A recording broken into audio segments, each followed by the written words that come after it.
నమస్తే SR7 TV news కి స్వాగతం।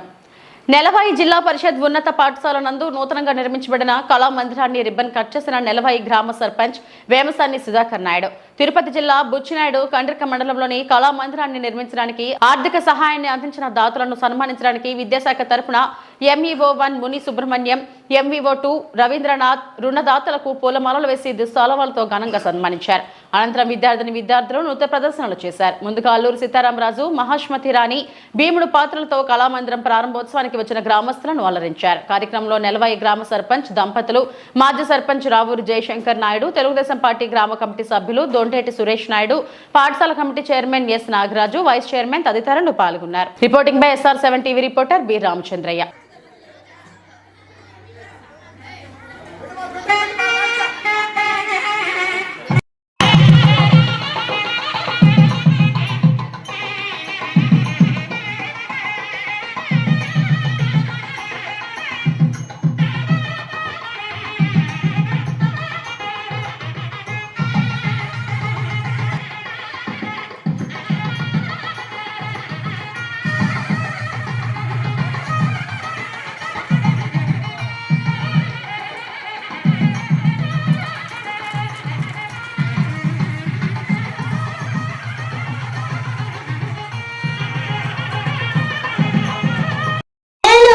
ప్రజల ధన మాన ప్రాణాల కోసం ఎంతకైనా తెగిస్తానని, ముఖ్యంగా ఆడవాళ్ళ కోసం ఏమైనా చేస్తానని ప్రమాణం చేస్తున్నాను।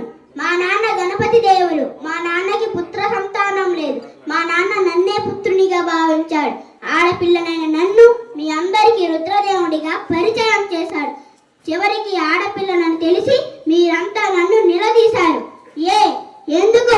ఆడవారైతే ఏమి ఈ రాజ్యాన్ని ఇంత గొప్ప స్థాయికి తీసుకురాలేదా? ఈ రాజ్యాన్ని గెలిపించలేదా? ఎన్నో రాజ్యాలు ఓడించలేదా? కానీ కొంతమంది రాజులు ఒప్పుకోలేదు। వారు నాతో యుద్ధానికి వచ్చారు, వారిని నేను ఓడించాను, మట్టి కరిపించాను। అప్పుడే మొదలైంది నా అద్భుతమైన పాలన। అప్పుడే వచ్చింది ఒక చిన్న గొడవ, ఒక నది కోసం।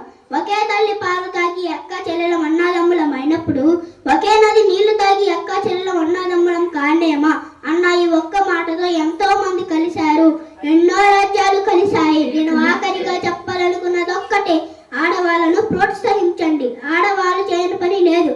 జై హింద్, జై భారత్।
పిడుగు వాసు